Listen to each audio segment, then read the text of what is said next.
Hello students, आज हम लोग बात करेंगे body plot for derivative factor. जैसे कि हम लोगों ने प्रीवियस वीडियोस में देखा हुआ है कि डेरिवेटिव फैक्टर क्या होते हैं। डेरिवेटिव फैक्टर मतलब वो जीरोस जो ओरिजिन पे होते हैं। तो इसको हम ये भी लिख सकते हैं कि Bode plot for zeros at origin, या Bode plot for zeros eight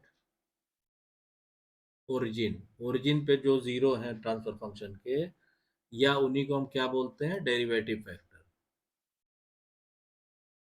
derivative factor मतलब ट्रांसफर फंक्शन में जो एस की पावर वाली टर्म होती है। एस की पावर से हमने कहा जी, जो न्यूमरेटर में जो एस की टर्म होती है उसको डेरिवेटिव फैक्टर बोलते हैं, या जीरो सेट ओरिजिन बोलते हैं। आज इसको हम कैसे ड्रॉ करेंगे, इस टर्म को, इसके बारे में हम लोग डिस्कस करेंगे। तो आपको मालूम है कि सबसे पहले हम क्या, दो प्लॉट ड्रॉ करने हैं, मैग्नीट्यूड वाला और फेज एंगल वाला। तो पहले हम लिखते हैं मैग्नीट्यूड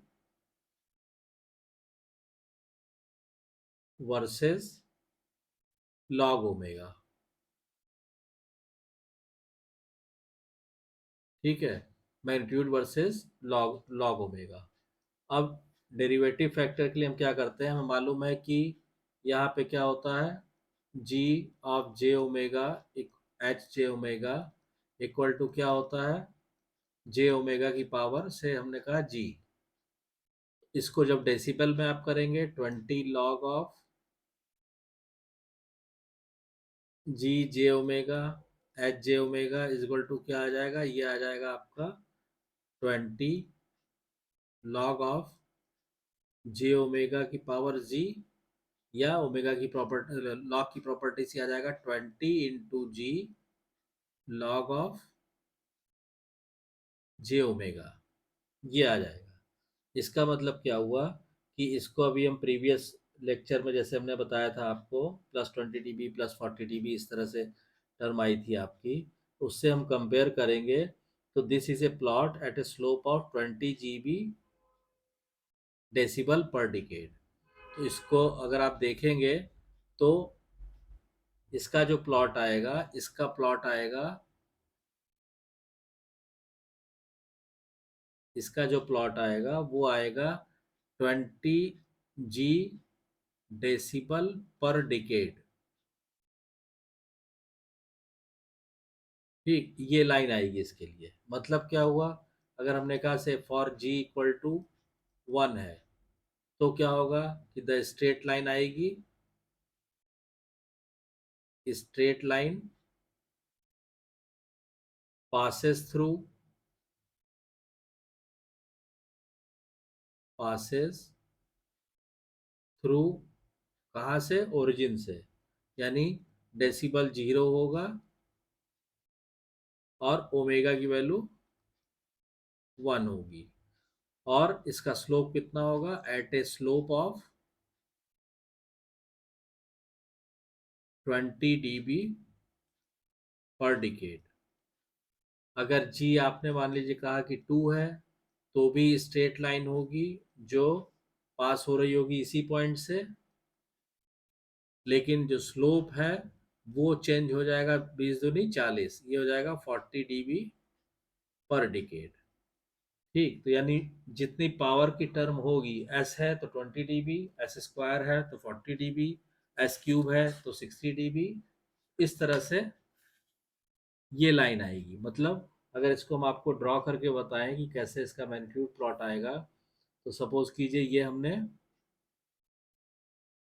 वर्टिकल एक्सिस हो गया, ये हमारा हॉरिजॉन्टल एक्सिस हो गया। हॉरिजॉन्टल पे आपको मालूम है क्या दिखाते हैं, लॉग ऑफ ओमेगा, और वर्टिकल पे हम लोग दिखाते हैं मैग्नीट्यूड इन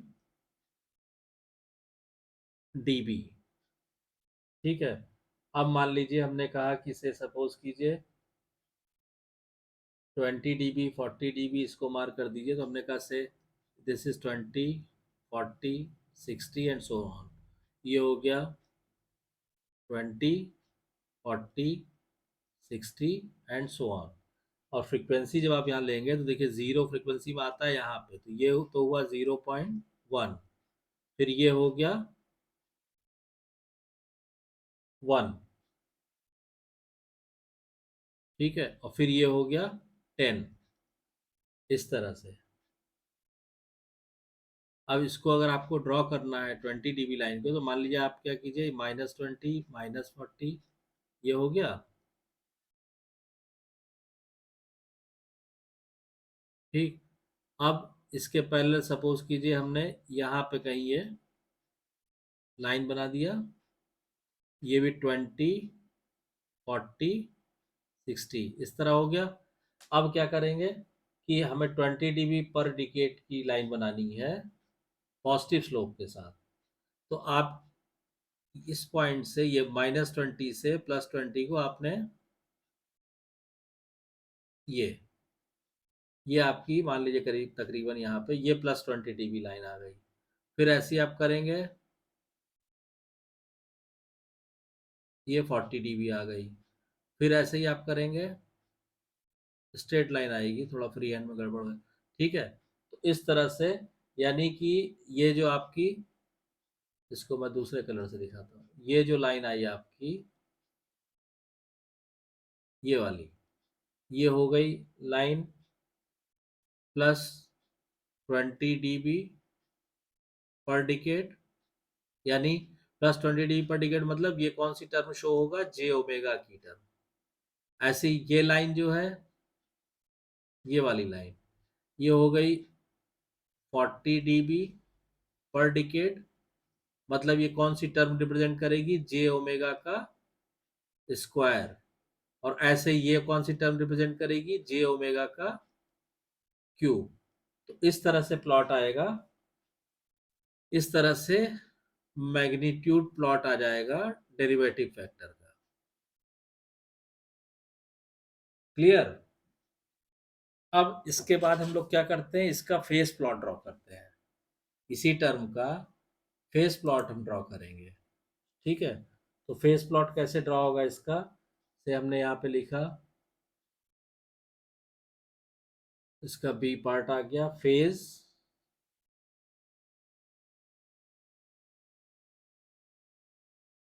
वर्सेस लॉग ओमेगा। अब phase versus log log omega आप जब करेंगे, तो देखिए हमें मालूम है कि G of J omega, H of J omega is equal to क्या है, जे ओमेगा की पावर जी है, ठीक है। अब इसमें क्या होगा कि हमने कहा कि फॉर जी इक्वल टू 1, जी को अगर आप 1 लेंगे, तो आर्गुमेंट ऑफ जी ओमेगा, इसका आर्गुमेंट कितना आ जाएगा, ये आ जाएगा आर्गुमेंट ऑफ जे ओमेगा, यानी ये सीधा सीधा आ जाएगा 90 डिग्री, ठीक है। ऐसे ही आप जी मान लीजिए आपने लिया 2,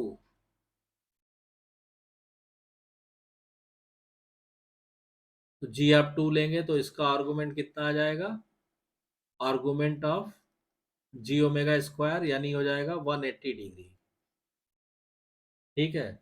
सिमिलरली जी अगर क्यूब की टर्म है, तो उसका आर्गुमेंट कितना आ जाएगा, आर्गुमेंट ऑफ जे ओमेगा का क्यूब, ये आ गया 9 × 27 270 डिग्री। और जी अगर आप 4 लेंगे, तो आर्गुमेंट कितना आ जाएगा, ये आ जाएगा आपका आर्गुमेंट ऑफ जे ओमेगा की पावर 4, तो 9 × 36, ये सीधा सीधा आ जाएगा आपका 360 डिग्री, यानी लौट के फिर से वही जी डिग्री। यानी इसको आप जनरलाइज करेंगे, तो मान लीजिए हमने कहा जी को अगर हम जी ही लिख दें, तो यहाँ पे जो आर्गुमेंट आएगा वो 90 × जी आ जाएगा, 90 × जी डिग्री, ये आर्गुमेंट आ जाएगा। अब इसका अगर हम इस तरह फेस प्लॉट को अगर आप ड्रॉ करना चाहें कि इसका फेस प्लॉट अगर हम ड्रॉ करेंगे तो किस तरह आएगा, तो देखिए इसका फेस प्लॉट फिर से आप जो है, आपने कहा ये वर्टिकल एक्सिस ले लिया आपने, ये हो गया, ये हॉरिजॉन्टल एक्सिस हो गया। यहाँ पे क्या दिखाएंगे, यहाँ पे मालूम है लॉग ओमेगा दिखाएंगे। इधर हम लोग डिग्री ये 0.1 फ्रीक्वेंसी हो गई, इधर 90, 180, 270, 360 एंड सो ऑन। तो अभी हमने लिखा यहाँ पे क्या हो जाएगा, यहाँ फेज एंगल इन डिग्री आ गया, तो यहाँ हमने लिखा फेज एंगल इन डिग्री। ये हो गया 90 डिग्री, 180, 270 और 360। या 360 लौट के फिर वो जीरो हो जाता, चाहे इसको नहीं भी मार्क करेंगे तो भी ये 270 दे। अब इसमें क्या होगा कि देखिए, जे ओमेगा की टर्म अगर है आपके ट्रांसफर फंक्शन में, ठीक, तो इसका फेस प्लॉट सीधा सीधा ये आ जाएगा। अगर जे ओमेगा स्क्वायर की टर्म है, ये आ जाएगा। जे ओमेगा क्यूब की टर्म है, ये आ जाएगा। ठीक, यानी इसको आप लिख सकते हैं, जे ओमेगा की टर्म है तो ये आएगा फेस प्लॉट, जे ओमेगा का स्क्वायर है तो ये आएगा, और जे ओमेगा का क्यूब है तो ये आएगा। तो इस तरह से आपको डेरिवेटिव फैक्टर का फेस प्लॉट ड्रॉ कर सकते हैं आप। तो आई होप कि जो जीरो है, ओरिजिन पे जो जीरो है ट्रांसफर फंक्शन के, या उन्हीं को डेरिवेटिव फैक्टर बोलते हैं, उनका मैग्नीट्यूड प्लॉट और फेस प्लॉट ड्रॉ करना आपको आ गया होगा। ये सारे टर्म के लिए मैग्नीट्यूड प्लॉट और फेस प्लॉट ड्रॉ करना एकदम क्लियर रखिए, क्योंकि आगे जब क्वेश्चन करेंगे तो इंडिविजुअल टर्म के लिए नहीं समझाएंगे। जैसे आपको शुरू में बताया था कि टोटल ट्रांसफर फंक्शन का जो मैग्नीट्यूड प्लॉट आएगा, वो हर एक टर्म का इंडिविजुअल प्लॉट जो आएगा उसका सम कर देंगे। तो इसलिए इनको अकेले अकेले समझना बहुत ज़रूरी है। आई होप आपको वीडियो कंटेंट पसंद आया होगा। अगर वीडियो कंटेंट पसंद आया तो प्लीज़ वीडियो को शेयर कीजिए, लाइक कीजिए, चैनल को सब्सक्राइब कीजिए और नोटिफिकेशन बेल को ज़रूर ऑन कर दीजिए, ताकि नेक्स्ट वीडियो की इन्फॉर्मेशन आपको टाइम से मिल सके। Thank you.